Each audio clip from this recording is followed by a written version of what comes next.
And the thing about it is, when you're in relationship, not everybody stays in the same place all the time. I mean, that's part of our responsibility. You know, sometimes when fools in the front row start acting up, what happens? Security. Security. You got to go. Or when somebody in the nosebleed shows up at the funeral and brings you a casserole and calls you a week later to see how you're doing, sometimes they move down to club level. It's our responsibility to ourselves to determine who is in our life and where they sit in our life. You see, boundaries help us assess and determine who we invest in, because game doesn't just recognize game, it also recognizes crazy and lazy. When game recognizes game, it's like relationship shorthand. It helps us to recognize when others share our core values, our beliefs, our worldview, our faith, and our work ethic. If there is fertile ground, then we have the grounding for healthy relationships. Now, let me say that game recognizing game is also not birds of a feather flocking together. The problems with the birds of the feather relationship is that sometimes you end up with a gaggle of unhealthy birds flocking together. And that's where dysfunction comes in. What underlies the premise of game recognizing game isn't just similarity, but rather it's mutuality, mutual respect, mutual benefit, mutual attraction. There is a recognition that there is something in this relationship that we both share and value that edifies us. There's something beneficial to build on. Similarity says, I recognize you because you're like me. Mutuality says, I recognize you because you're good for me. Two people or entities can be completely dissimilar, but because of commonalities, still be good for each other. When game recognizes game, the people involved share common values, goals, ethics, characteristics that enable them to enter into mutually beneficial relationships. And those are relationships that are safe, synergistic, and satisfying. You see, birds of a feather can be extremely toxic if there is too much similarity. For example, a chemical substance that has too much acid is deadly. It needs alkaline to balance it out and make it beneficial and not harmful. Now, acid and alkaline are similar in that they are both chemical substances, but they function differently. However, despite the difference, when properly combined, they produce extremely beneficial products. In the same way, relationships based on mutuality produce safe relationships where there is no toxicity because it is balanced with grace. Synergistic relationships where there is no are relationships where there is no toxicity because the combination of the two substances involved are bigger and better than either one on their own. Satisfying relationships are satisfying because there is no toxicity, because there is freedom for each person to live up to their God-given potential. You see, both King Solomon and the Queen of Sheba were attracted to each other and benefited from their alliance. The Bible says in verse 6, she said to the king, the report was true that I heard in my own land of your accomplishments and of your wisdom. But I did not believe the reports until I came and my own eyes had seen it. Drop down to verse 9.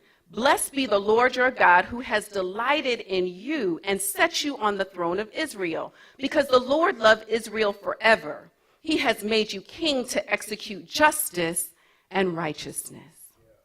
The Queen of Sheba gives Solomon props as one who has lived up to the hype. She recognizes that he is who he said he was and who he was reputed to be, because he is blessed and his family is blessed and his kingdom is blessed by God.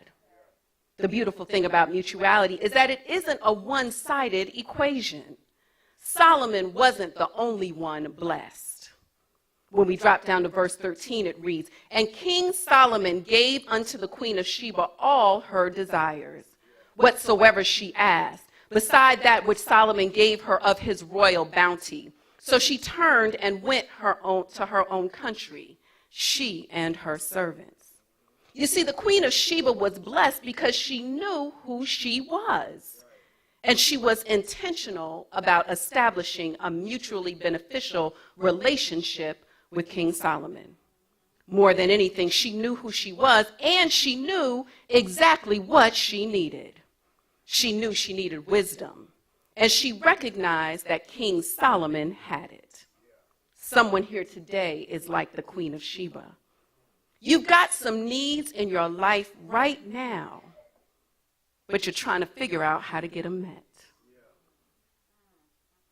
You've got some situations, right? You've got some issues. You've got some folks. I mean, they're your relatives. You can't get rid of them. We all got them. Right? We've got stuff. We're working ourselves to death. We're eating ourselves to death. We're watching ourselves on television to death, trying to get some needs met. I mean, there's no harm in that. It's a natural part of being human. I mean, we all have needs, and we all want to get those needs met. The reality is, none of us comes completely assembled.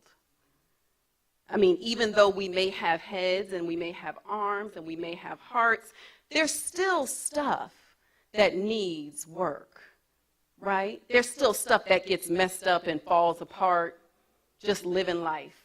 The arm will fall off. You know, the head will get cocked to the side. The leg will twist up. And when that happens, we have a need for healing. And it's something that we can't be ashamed of because it's something that is indicative to the human experience. The thing that made the Queen of Sheba wise is that she realized she had a need. She didn't walk around thinking just because she looked good, she was good. She didn't walk around thinking that the dysfunction that's going on at the house was how life was meant to be. She didn't walk around talking about, well, since this is how God made me, this is just how I am. No, if you're trifling, you need help.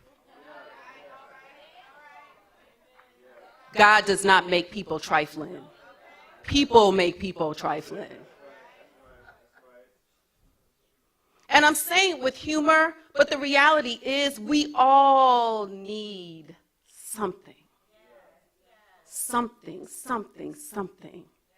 The thing that made the Queen of Sheba great, the thing that made her wise, was that she knew who she was and she knew where to go to get the help she needed.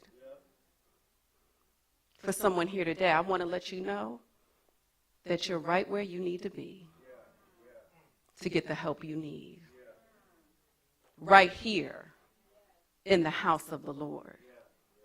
You see, the thing that our culture has twisted is that who you are on the outside determines who you are on the inside. And the reality is that's backwards.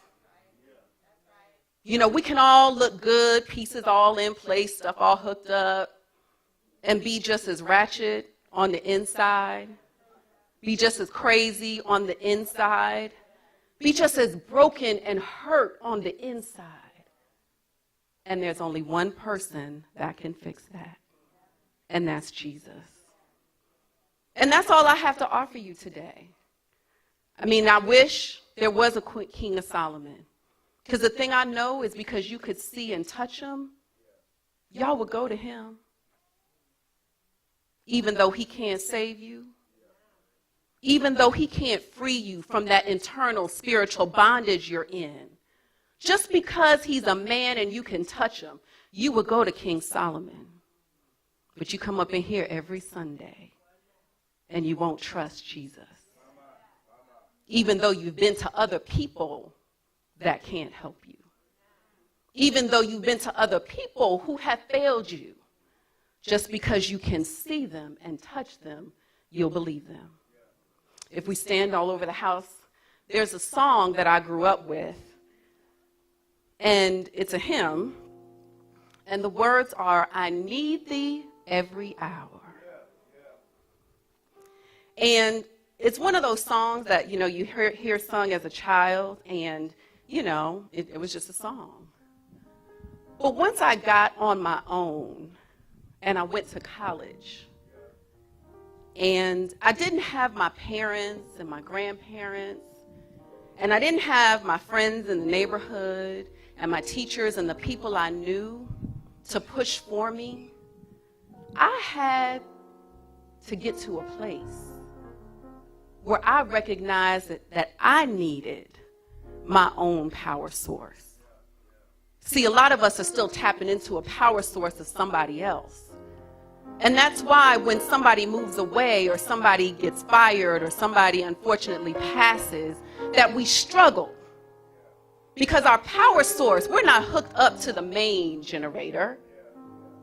We're hooked up to the generator out back. But the thing is, if the main generator goes out, the power source out back goes out. And that's where some of us are living right now, with a blown out generator. But the good news I bring is that no matter what your generator has done, if you're connected to Jesus, the power source never runs out. The words to the song are, I need thee every hour. Most gracious Lord, no tender voice like thine can peace accord.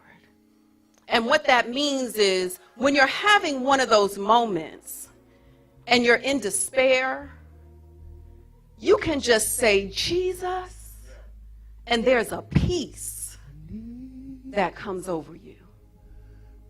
Oh, Lord, I need thee.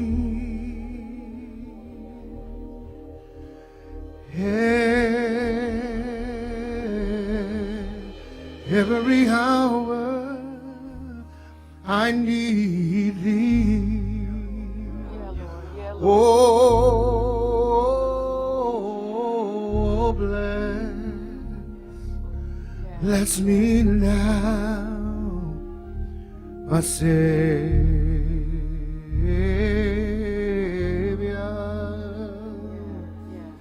I come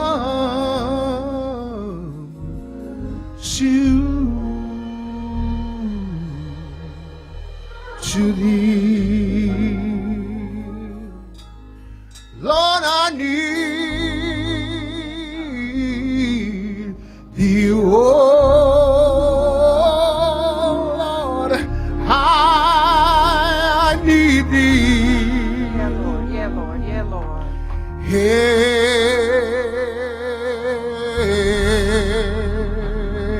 Every hour I need thee. Oh,